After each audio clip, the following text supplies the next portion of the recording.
प्रिय विद्यार्थियों, पिछली एक कक्षा में हमने संस्कृति के उपादानों के बारे में चर्चा की। मुख्यतः 4 प्रकार के उपादान बताए। संस्कृति तत्व के बारे में आपको परिचित करवाया। आज हम इसके दूसरे अंग संस्कृति संकुल के बारे में बात करेंगे कि कल्चर कॉम्प्लेक्स क्या है। पहले तो ये कि कल्चर कॉम्प्लेक्स की जो अवधारणा है वह क्लार्क विस्लर महोदय ने दी है। क्लार्क विस्लर महोदय ने दी है, CLARK, Clark Wissler, WISSLER। Clark Wissler महोदय ने इसकी अवधारणा दी है और उनकी पुस्तक का नाम है मैन एंड कल्चर। पुस्तक का नाम है मैन एंड कल्चर। जिस तरह से विभिन्न कोशिकाएं मिलकर के एक अंग का निर्माण करती है, मानव शरीर के विभिन्न कोशिकाएं एक साथ मिल करके किसी एक अंग का निर्माण करती हैं। जैसे आँख है तो आँख कई कोशिकाओं से, ऊतकों से मिलकर के बनी है, तब जा कर के कई कोशिकाएं एकत्रित हुई हैं, कई ऊतक टिश्यूज एकत्रित हुए हैं, तब जा कर के उसे एक अंग आँख का रूप दिया गया है, आँख का स्वरूप बना है। इसी भांति विभिन्न संस्कृति तत्व जुड़कर एक साथ मिलकर संस्कृति संकुल का निर्माण करते हैं। संस्कृति संकुल सांस्कृतिक तत्वों का वह समग्र समूह है, वह एकीकृत रूप है, ग्रुप है, जो एक अर्थपूर्ण अंतः संबंधता में परस्पर गुंथे होते हैं। वो एक दूसरे से अर्थपूर्ण ढंग से जुड़े हुए होते हैं, मिले हुए होते हैं। जैसे एग्जाम्पल के माध्यम से आपको समझाएं,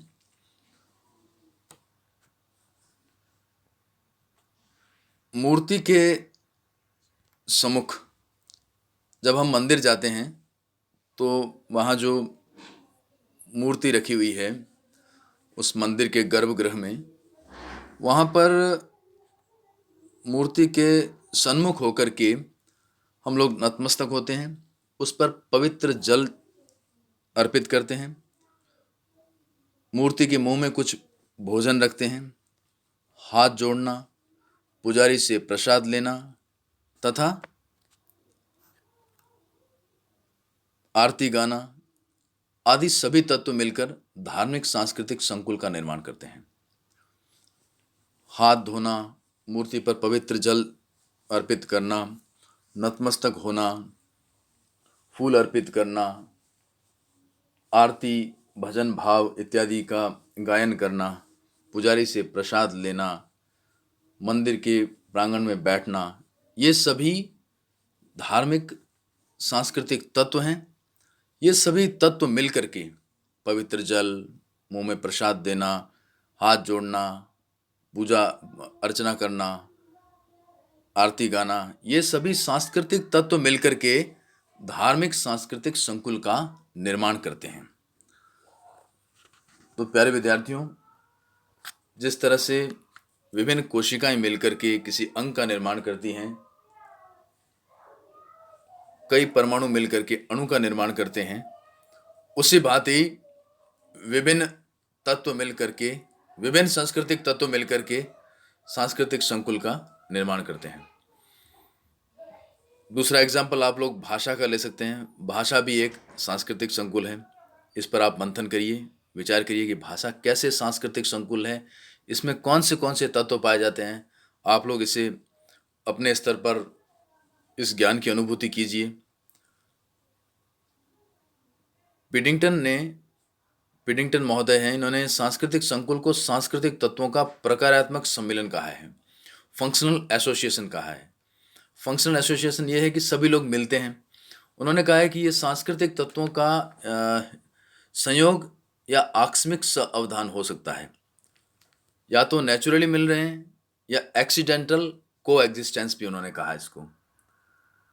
इसी तरह से आप एक सौंदर्य संकुल का भी उदाहरण ले सकते हैं, जैसे बिंदी, सिंदूर, चूड़ी, लाली, सेंट, पाउडर, ये इत्यादि संस्कृति तत्व हैं ये सभी तत्व मिल करके, बिंदी, सिंदूर, चूड़ी, लाली, ये मिल करके सौंदर्य संकुल का निर्माण करते हैं। तो प्यारे विद्यार्थियों,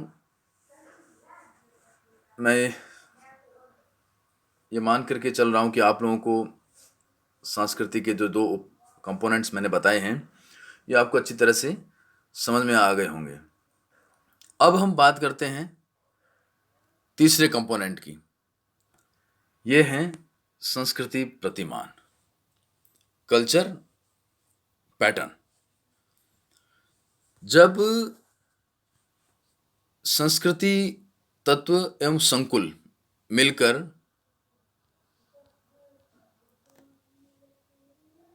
प्रकारात्मक भूमिकाओं में परस्पर संबंधित हो जाते हैं तो उनसे संस्कृति प्रतिमान का जन्म होता है। जब संस्कृति तत्व और संस्कृति संकुल अर्थपूर्ण ढंग से मिल जाते हैं तो उनसे एक संस्कृति प्रतिमान, कल्चर पैटर्न का निर्माण होता है। प्यारे विद्यार्थियों, कल्चर पैटर्न की का जो कंसेप्ट है वो रूथ बेनेडिक्ट महोदय ने दिया है। RUTH, Ruth, BENEDICT, Benedict. Ruth Benedict ने अपनी पुस्तक पैटर्न ऑफ कल्चर, संस्कृति के प्रतिमान, इंग्लिश में है पुस्तक है ये, pattern of culture, PATTERN, pattern, OF of culture, CULTURE।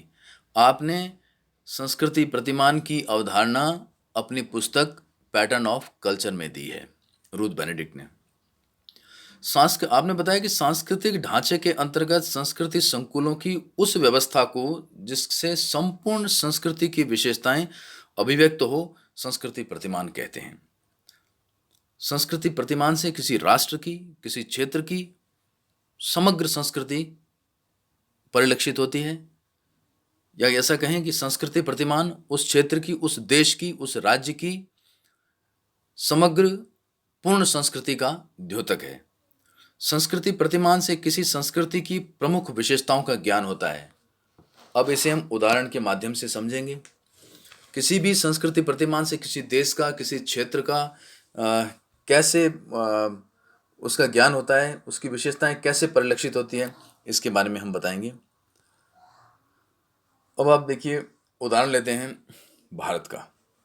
गांधीवाद, आध्यात्मवाद, जाति व्यवस्था, संयुक्त परिवार, ग्रामीणवाद, भारतीय संस्कृति, ये सभी संस्कृति संकुल हैं, कल्चर कॉम्प्लेक्स हैं, जो भारतीय संस्कृति की विशेषताओं का परिचय देते हैं। अब कल्चर पैटर्न क्या हुआ? इंडियन कल्चर की बात कर रहे हैं। इस कल्चर पैटर्न के अंदर खूब सारे कल्चर कॉम्प्लेक्स हैं, सांस्कृतिक संकुल हैं। उन संस्कृति संकुलों के अंदर कई प्रकार के संस्कृति तत्व हैं। ये संस्कृति तत्व मिलकर के संस्कृति संकुल का निर्माण करते हैं। गांधीवाद, अध्यात्मवाद, जाति व्यवस्था, संयुक्त परिवार, ग्रामीणवाद, ये सब क्या है? भारतीय संस्कृति के संस्कृति संकुल हैं। ये संस्कृति संकुल मिलकर के भारतीय संस्कृति की विशेषताओं का परिचय देते हैं। ये हो गया अपना कल्चर पैटर्न, संस्कृति प्रतिमान। तो प्यारे विद्यार्थियों, आपको संस्कृति के जो विभिन्न उपादान हैं, मुख्यतः 4 उपादान हैं: संस्कृति तत्व, संस्कृति संकुल, संस्कृति उपादान, संस्कृति संकुल, संस्कृति प्रतिमान। और इन तीनों के बारे में अच्छी तरह से आप लोग समझ गए होंगे, संस्कृति तत्व, संस्कृति संकुल, संस्कृति प्रतिमान के बारे में। अगले कक्षा के अंदर हम लोग बात करेंगे, ये हो गया आपका तीनों। अब अगले कक्षा में हम लोग बात करेंगे संस्कृति क्षेत्र की, और संस्कृति क्षेत्र क्या है, और उसके साथ ही साथ मैं आपको कुछ और कंसेप्ट्स के बारे में बताऊंगा कि कॉन्ट्रा कल्चर क्या होता है, संस्कृति सापेक्षवाद क्या होता है, और एथनोसेंट्रिज्म की अवधारणा क्या है, स्व संस्कृति केंद्रीयता क्या है, और अपने एकल्चरेशन क्या है। इन सब के बारे में आपको अगली कक्षाओं के अंदर बताएंगे। मैं उम्मीद करता हूँ कि आप लोग इसको अच्छी तरह से समझ गए होंगे। एक कंसेप्ट और भी आएगा आपके, पर संस्कृति ग्रहण, कल्चरेशन ये क्या है, इसके बारे में आपको बताएंगे। अब अपने नेक्स्ट कक्षा के अंदर संस्कृति क्षेत्र जो ये कंसेप्ट रह गया है, इसके बारे में चर्चा करेंगे। संस्कृति क्षेत्र क्या है। तब तक के लिए आप लोग मनन करिए, इसके बारे में और जानकारी जुटाइए, पुस्तकें भी पढ़िए। कोई प्रश्न हो तो मुझसे पूछिए, व्हाट्सएप ग्रुप के माध्यम से, टेलीफोनिकली, जैसे भी आपको सूट करे आप पूछ सकते हैं। Thanks to all of you.